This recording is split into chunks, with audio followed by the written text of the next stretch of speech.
Hello, everybody. Welcome to Wisdom from North, the place where we're diving into the deeper meaning of life and asking the big questions. My name is Jannike, and today I'm here with Hamilton Souther, who is a Master Shaman and the founder of Blue Morpho, which is one of the most long-standing and renowned shamanic centers in the world.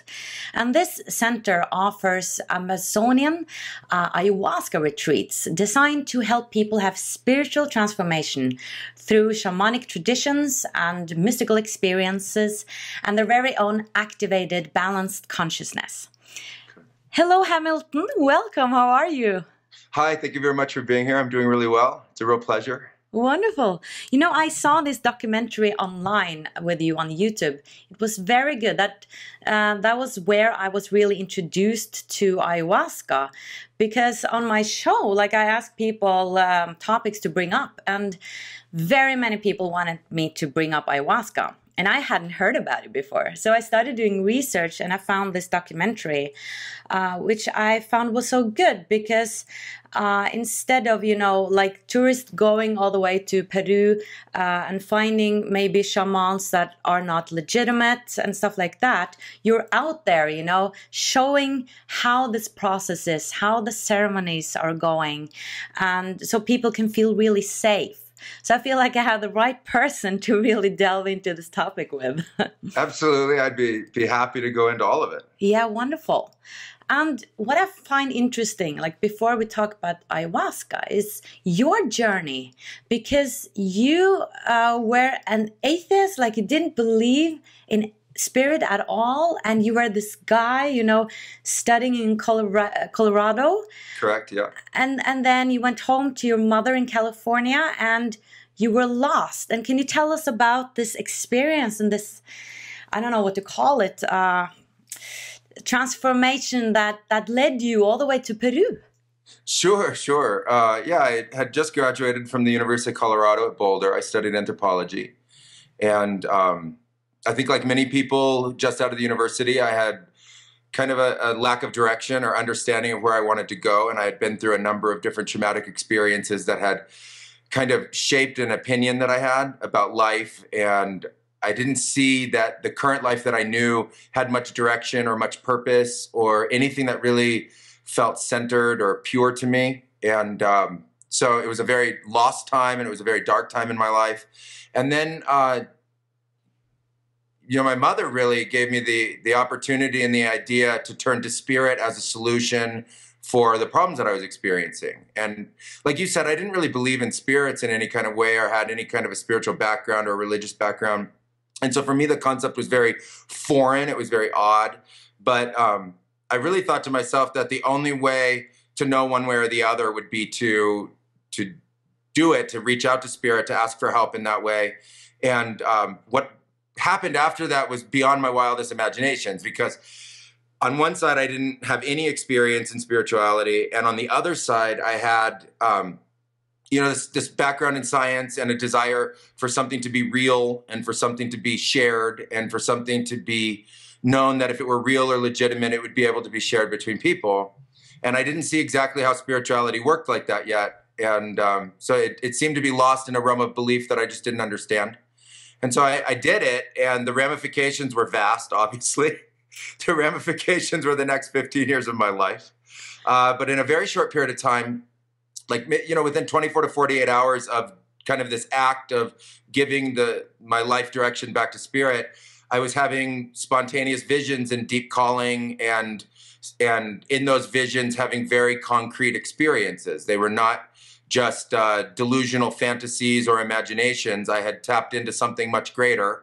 I was having, visionary experiences of what other people called and what I would call spirits, which I think are more akin to forces and energies that are just part of the universe that we don't really understand with modern science. And in those visions and in those dreams and in those imaginations, there was very clear direction, and I was told that I would go to Peru and that I was going to become a Master Shaman, which to me sounded ludicrous because I was just out of college. I just studied anthropology. I was interested, but I didn't see how that could ever be possible, that could be my life path. And then, again, through very specific directions, like I was told which webpage to buy the airline ticket on because it would be an airline ticket that's cheaper because I didn't have any funds at the time to be able to fund my travels. I was put through different visionary scenarios where I had premonition dreams that came true. I had sort of synchronistic run-ins with people I had never met who knew of me and my journey, like very random occurrences that had no explanation, but they were all happening in the physical world. And so to me, they were just incredibly exciting because they were, illuminating a kind of mystical, magical existence beyond that of just sort of what we understood as normal science. And it was something that was so compelling to me that I needed to search it out. So I did. I figured worst case scenario, if I went to Peru looking for my apprenticeship, that nothing would happen and I could write a book about a tremendous failure and a great delusion. And if something did happen, then it would be the path that had been expressed. And then that would put me in even a more difficult situation because that would pretty much solidify that all of my doubts were, unfounded and that it needed or required greater exploration. And so I went to Peru like the visions and the calling said to do. And I wasn't working with sacred plants at the time. It was just meditations and drummings and deeper inklings and feelings and intuitions and, imagination, visions and things like that. But I knew that there was a thread to something much deeper that was going on. I didn't yet have the terminology consciousness. I didn't understand really what was happening because my mind was still very fragmented in its understandings. So I just followed the path, and the path led to Peru, and it ultimately led to the Amazon. And in the Amazon, I participated in my first ayahuasca ceremonies. And kind of by luck of the draw, it turned out that shamanism was the one that I would first really immerse myself in and really, really study. I had dabbled in other kinds. There are many. There are at least, I've seen 50 to 100 different core shamanic traditions inside Peru. Oh. And so there's many different paths that somebody could take there from many different traditions, from pre-Incan societies to Incan societies, and then to the transformation of the post-Spaniard Peruvian worlds. And, many traditions have survived, and no one knows how many traditions have been lost along the way. But the Amazonian traditions were still very pure. There had been very little contact with what you would think of as the modern Western world. There was a lot of contact with the Western world. There was Peruvian government. There was money. There was Peruvian money, Peruvian currency. There was trading economies that existed there. It wasn't just native life, but the rituals, the ceremonies, the mythology, the logic and reason was all very akin to living very close to the earth, very frontiersman lifestyle. And in my early 20s, that appealed to me very, very much. The most difficult part of the journey was really to be accepted, because it wasn't just go to Peru and learn this. There were no schools. There were really no formal centers. There were a couple that were starting sort of the pursuit of sharing ayahuasca to the outside world in a more formal or professional way.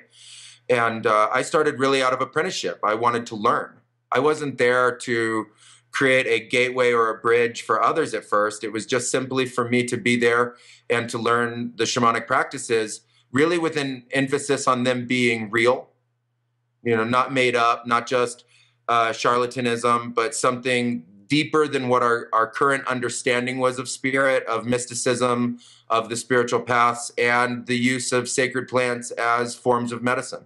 I was very interested in the forest as a pharmacopoeia of hundreds and hundreds of medicinal plants that were known by the locals, but in the Westerners' eyes, undiscovered, in the Westerners' eyes, unknown. And so I really saw that the Amazonian life was being lived on the frontiers of Western science and Western scientific understanding. And for a young anthropologist in his 20s looking to be a shaman, it was really interesting. So let's move back a little bit to that experience, because I myself, and I think many others, are like, wow, you're lucky to have that opening, that spiritual opening. So how did you give your life back to the spirit? Like, what did you actually do, and how did you see them, or did you hear them, or how did you get this information so specifically? Well, at first it was an act of doubt. It wasn't even an act of faith. It was an act of doubt. I thought that if I did that day, that nothing would happen. Nothing would change. There could be no shift. But what I didn't really understand at that time was consciousness. It wasn't just the spirits, it was me. And it was the nature of my own consciousness finally willing to open up to something more. Oh. And what I saw was that inside of me there had been this huge barrier that Hamilton at that time only cognated in one way. Hamilton only understood the universe in one way. Hamilton only understood life in one way. Hamilton only understood, existence in one way. Hamilton only understood real and unreal in one way. And in that, I was very closed-minded and rigid. I think it's a natural occurrence of those kinds of studies and that kind of logic inside our mind. And so what I did was I broke all of those patterns the day that I turned to spirit as a potential actuality. It wasn't because I believed, but it was because I really needed there to be something more. And it turns out that in the universe, there's a whole lot more. In fact, there's, an astounding amount more. There's an astounding amount more going on than what we currently know. But when our knowledge is encapsulated inside ourselves and we know it as the way it is, right there you have a bubble that is very fragile in our consciousness and very easy to burst, but very rigid. So as long as you're inside it and you don't do anything to burst it, then, what you get is a continuation of those same patterns. Same patterns of behavior, same patterns of thought, same patterns of conclusion, same patterns of ideas. But in that moment, I was so agitated. It was not a calm moment. It was a moment of great distress. It was feeling very lost. It was looking at life and not seeing really anything I wanted to do. I didn't see any path that made sense to me. I didn't see any direction that made sense. So when I was in that psychological state, it was a very fragile state. It was a very, beginning to be open state. And so all that I did was tell the truth. That's it. All I did was tell the universe the truth. But instead of speaking to people, I actually spoke to what was around the people. I turned to the great beyond. A true unknown. You surrendered in a way? Can you say that? Absolutely, yeah. I mean, you could say that you surrendered, but it wasn't just a surrender. It was a giving up. It was I don't want to do this anymore like this. Like, if this is all it is, then I don't want to do it like this. So, I wasn't self-harming. I wasn't upset about existence itself, other than I didn't like my existence very much at that time. But it wasn't a situation that I was, in conflict with the is-all of the universe or life itself or anything. I just wanted a direction that made sense for me. I wanted a path that made sense. And so when I sort of told the universe the truth, that that's exactly what I wanted, unbeknownst to me, that the universe would respond. I didn't have any idea that the universe could respond and could do so in such a fantastical way. I think it was a combination of all of those elements, and I think it was the truth itself in that moment that really defined that moment for me. Yeah. Because afterwards, nothing happened. I didn't see anything. It'd be like if you turned around right now and said it to the books behind you. What would you expect? You'd expect nothing. But what was different was that I was different. I was doing something differently. I wasn't asking the space around me to change. I was asking something dramatically inside me to change. And what I didn't expect was that there would be a shift in the functioning of my brain, and that there would be a shift in the functioning of my thought patterns and in my imagination that would allow all of a sudden what people would think of as an extrasensory or psychic or spiritual visionary experience. So I'm realizing that it can be different from everybody. Like, that was your way of opening up. I would expect that it would be different for everybody. I would think each person would have to find his or her own way. And that it's in that pursuit, it is an unknown because you don't know exactly how to do it. You could try many things, as many people do. They kind of pick, like gardening, like pick a little of this and pick a little of that from different modalities and traditions looking. But I think what was important was that I wasn't doing something to maintain the past. I was actually doing something to create change into the future. And I think anytime you do that in life, regardless of the place that you're in life or the direction or the aspect of society that you're addressing, or the aspect of self that you're addressing. Like if you were wanting to get a different job or a different life path, or if you wanted to open up to a different kind of spirituality, or you wanted to, have a change in relationship, that what would first be required is that you would have to get very real about that yourself. You would have to really, really be decided. And that was one of the teachings that I learned in the Amazon from the masters that taught me, was that notion of decision was very important. And that day for me, when that happened, it was a day that I think for the first time in my life since really early childhood, I had gotten to a place where I was decided beyond doubt. I didn't care anymore. I literally saw nothing was a path for me at that time. And so I really needed help. And I really asked for help, and then I really received help, but not in a way that I could really understand at that time or relate to at that time. I mean, looking back on it now, I have, in 2020 hindsight, I have, a much more eloquent way of expressing it. Back then, it was just a lot of emotion and frustration and fear and doubt and lack of direction and lack of understanding, lack of belief, lack of faith. And all of that changed over time because of the experiences I had. Yeah, it seems like you had a sincere moment. And I think sometimes when we pray or something like that, we maybe have an agenda. I think often that there is a huge agenda involved. And I think that agenda is part and parcel of why those experiences are hit and miss. Right.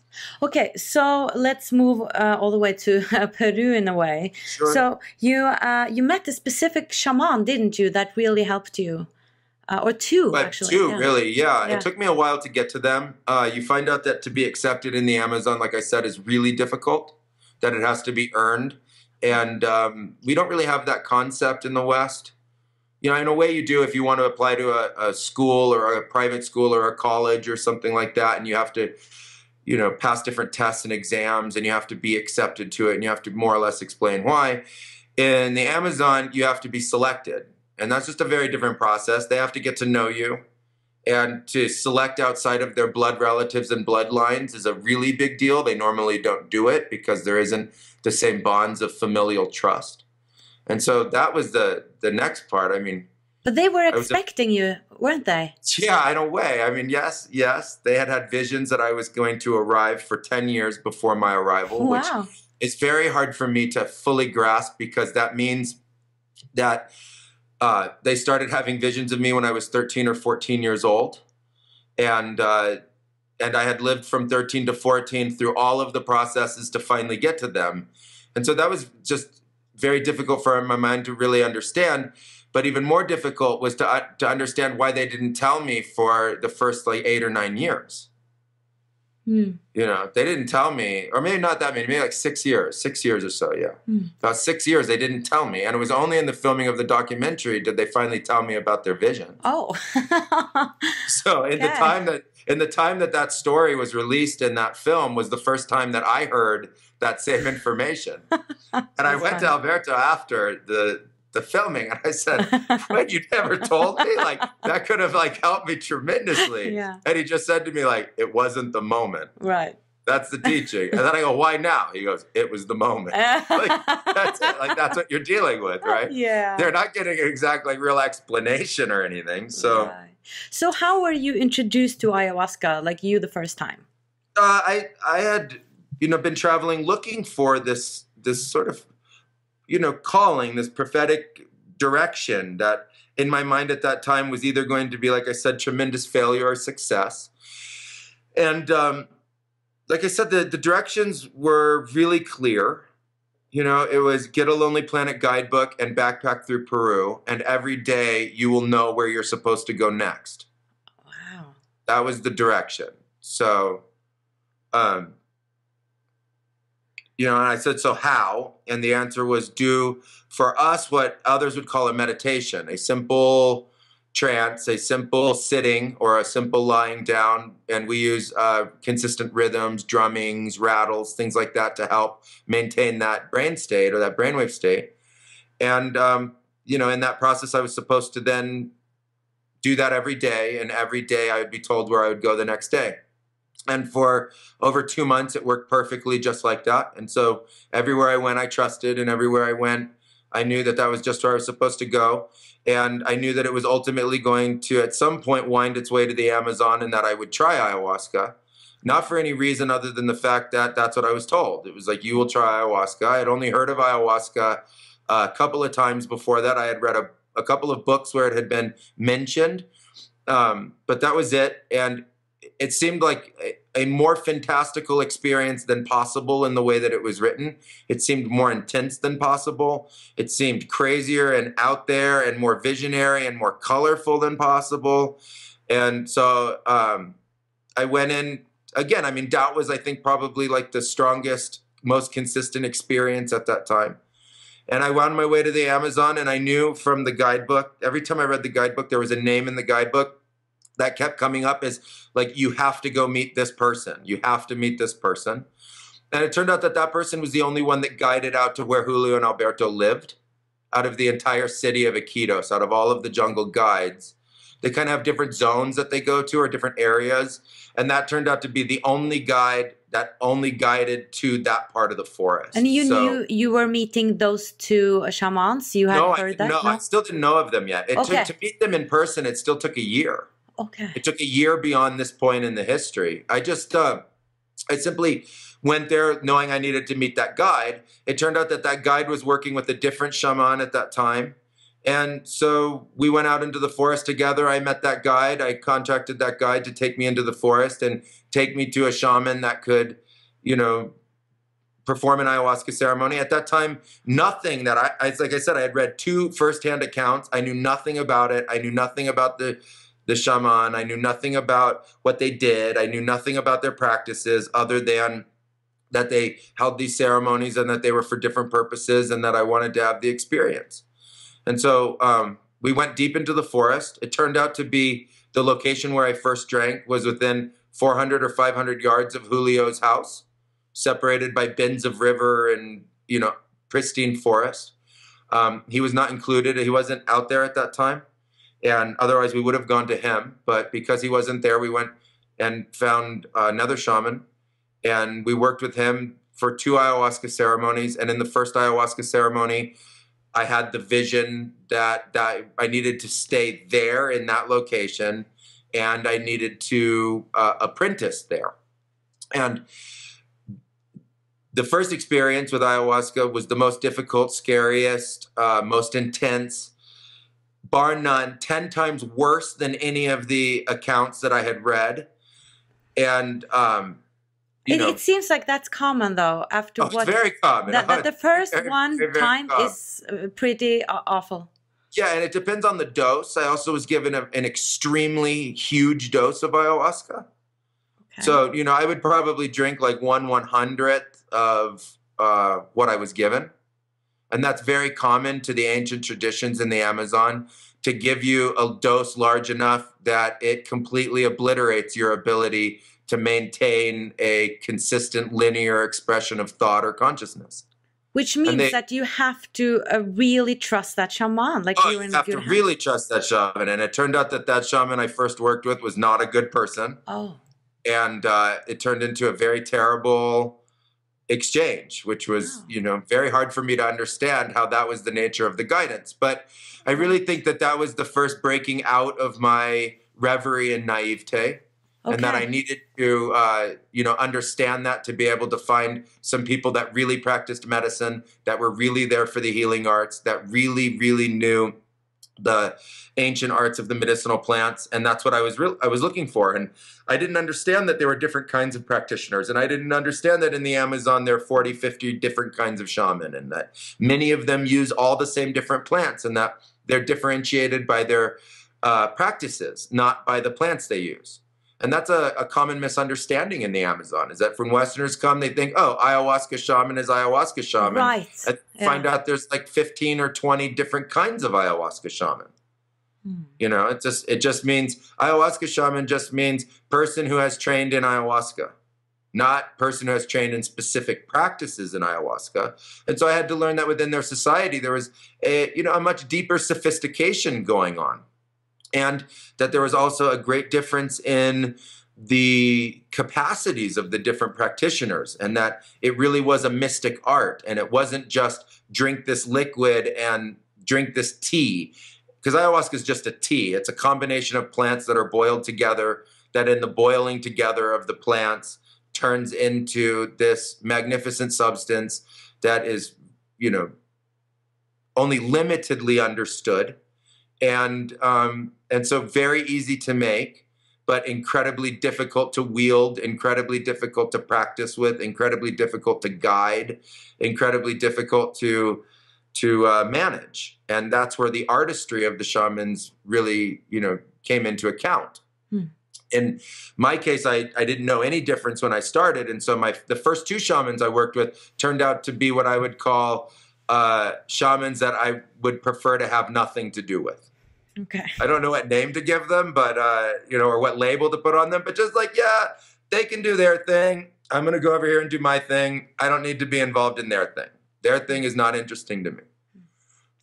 I was only interested in the arts for the purposes of healing and life improvement, and they were interested in power games and power struggles and what I call duality games, where there's something to be proven. And that wasn't the point of medicine or medicine practices to me. And they had a space inside their society for somebody with my attitudes and views. They called that a medicine man. So there was a direct path for someone with my pardon me. There's a direct path for somebody with my interests within their society, which I thought was fantastic because I didn't have that in my own society at that time. You know, at that time I wasn't sure what my role was or my path. That's what got me going in this direction in the first place. And all of a sudden I found a group of people that understood what I wanted to learn and understood how that fit in with their own society. So you started practicing or studying with these? I started apprenticing. Yeah, literally apprenticing. Yeah, it took me a year to get to them. I found them because I needed to be healed of the work that the others had done on me. Okay, wow. Like I wasn't right when I came out of it. I did the ceremonies at first, and the first ceremonies with the shamans that were not the medicine men that I wanted to practice with, I was not okay. I was not psychologically okay. I was not physically okay. I had been hospitalized already 6 times. Like there were problems, like very significant problems. And it really taught me the severity, the depths of the practices, the intensity involved, and how this really was what I called no joke. This was very serious. It needed to be taken very, very seriously, and it needed to be trained in a way that was also with high responsibility and professionalism involved. And so, like I said, it took me a year to find Alberto and Julio. Alberto Torres Davila and Julio Llerena Pinedo were the 2 maestros that took me in. They first healed me, and then they started to train me. And then the training continued, you know, pretty consistently for about the next 8 to 10 years. Wow. That's yeah. Yeah. You're given ranks along the way, but the training doesn't stop. And even the rank of maestro or master shaman is not the end of training. That's kind of like going to residency at med school. So you're not at the end of your training yet? My training ended a couple of years ago, which was in that specific aspect of the art. Okay. But I never considered my learning to be over, nor did I consider that to be separated from the notion of my training. But my formal training in the Amazonian arts ended, like I said, 2 years ago. It took about 12 to 13 years to complete. So let's go into ayahuasca, what that actually is. Sure. It is a combination of 2 plants, is that correct? The basic form of what is called ayahuasca is a combination of 2 plants, yes. A vine that goes by the name ayahuasca and leaves from a tree relative of the coffee family that goes by the name chacruna. There are other places in the Amazon that have different admixtures, but those were not what we used. We used ayahuasca vine and chacruna. And there are different varieties of ayahuasca, and that's also important because that can also separate the nature of the practitioners. We used a kind of ayahuasca called cielo ayahuasca or sky or heaven ayahuasca because it was known to create an energetic ascension in consciousness through visions that would be more pleasant typically or lighter or what they would call more medicine-based. Much more akin to the happy parts of the ayahuasca art that you can see or visionary art that you can see. And the chemical part of it, it's this DMT, right? That's within one plant. Yes, And we inside even the have leaves that of inside of our Corona. bodies also, right? Yes, dimethyltryptamine or DMT is a molecule. I mean, best said, it's a molecule. That's all it is. Inside your body, that molecule does vast and mysterious things. Okay. And outside of your body, that molecule is found in many different plants and inside your body all at the same time, but it doesn't mean that it's actively being used inside the synapses of your brain and as part of your brain chemistry. At that time, it's reported that there's a burst of dimethyltryptamine or DMT in the brain produced by the brain at birth and at death. Oh. And the other times it's normally a little or much less pronounced in its expression within the brain naturally.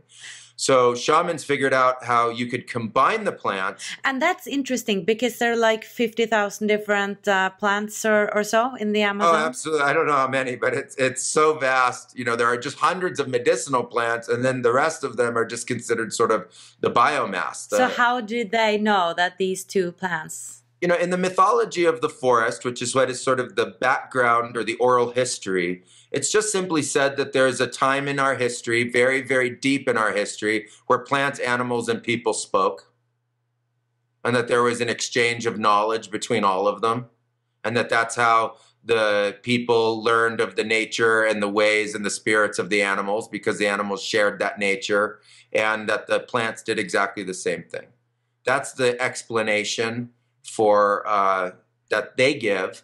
But if you really look at the notion of lots and lots and lots of people living in the Amazon who have no notion of being separated from the environment themselves, I think that by our standards, the majority of them are very visionary and very psychic in their own way.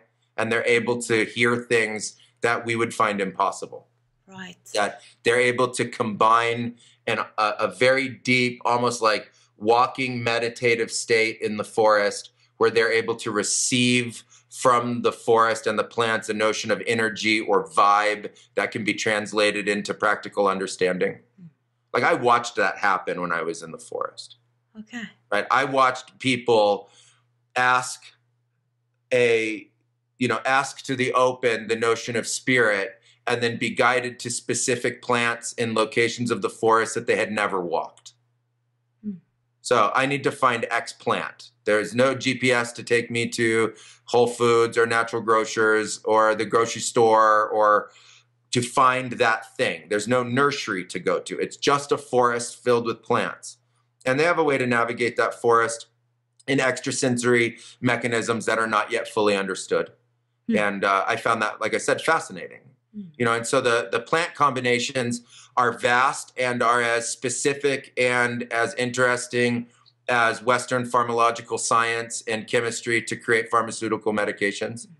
But there are combinations of 20, 30, 40 plants that will work together to heal different illnesses. But in the Western world, they look upon ayahuasca as a drug, right? Like Western. Yeah, I mean, yeah. Westerners have classified psychedelics as drugs. Right. But that classification, I think, is important to understand has happened only within the last 50 to 100 years of human history. So you have human history in our archaeological record that goes back to at least 280,000 to 350,000, 380,000 years. So it's a kind of time in history that's hard to really understand because no one really knows when the things happen because the archaeologists are finding bone and bone fragments and little tools and stuff like that to put together a very complex picture. But we are talking about easily justifiable 250,000 years of human history. And only in the last 100 did that terminology work its way into the modern notion of the psyche and our modern use of language. And I think that that's very important to note because it says, well, this has been going on for a very, very, very long time with one understanding, which is that this is a medicine form that heals people. And it was used for 5,000 to 10,000 years, already known in the archaeological record in the Amazon by Amazonian tribal peoples as a medicine, period. So either all the Amazonian tribal peoples who use that medicine are completely deluded and are just taking drugs and don't have any idea what they're doing, thinking, saying, or being, or they have 5,000 to 10,000 years of history where they actually know about what they're doing, thinking, and saying out of trial and error, endless experimentation, healing endless illnesses that are unexplainable by Western means. And that's something that I was lucky enough to lay eyes on myself. And so I would say that while that terminology is very potent, it leads to tremendous legislation, and then it creates a propagandized understanding of a substance, drug. Then what you get is a very closed-minded, very limited understanding where a lot of people with that same understanding may need that medicine and never get it simply because of that understanding. And that to me simply is sad. Yeah. It's simply sad that there are these means in which to help each other that the shamanic community knew as original medicines. They were in many cases visionary and in many cases not, but the visionary ones are the ones that have gotten the most press because the other ones are just like poultices and balms and salves that you would rub on your body, or they are tinctures that you drink and you don't really have an experience associated with them, very much like taking aspirin or an antibiotic to kill an infection or an anti-malaria pill to kill a virus. It works exactly the same way. And then you have 5 or 10 very potent, very specific visionary plants. And the modern people are fear-based in their nature, anxious-based in their nature, very concerned about what happens to individuals in their nature, which is not the mindset of people who live very close to the earth. People who live very close to the earth are very grounded in the natural cycles of the earth itself. And so with that mentality, you get this idea of drug. But I would like to make a simple statement, not in favor or against of the use of drugs, but rather to understand that in our terminology in the Western world, up until only the 1980s, they were called drugs.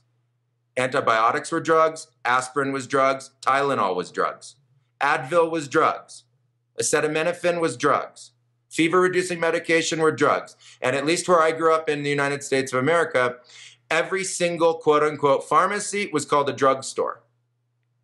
Yeah, that's true. And that's where people would go get drugs. Yeah. And drugs were equated with medicine. And then all of a sudden there was this great differentiation between these substances that are drugs, dangerous, bad, terrible, and there were these substances that were medicines. Yeah.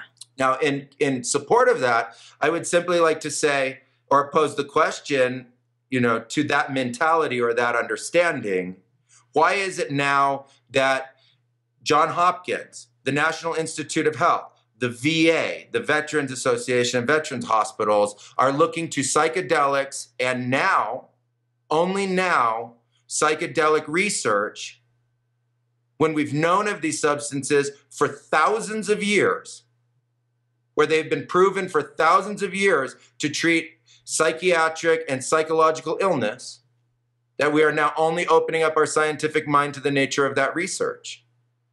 I didn't need permission from scientists or, to be able to go to the Amazon, where in the Amazon they protect their cultural heritage and they respect the history that goes back before the time of the Spaniards. They don't respect their colonization. They respect their history and they respect what they did to win their independence. But they do not respect their colonization. That part of their history in the Amazon, they are not interested in. And so they have a very interesting concept of, this very long heritage of using these substances as medicines with a kind of practitioner who is highly trained. As I said, my training there lasted over a decade. So, but let's talk a little bit about the risks, because I read this article.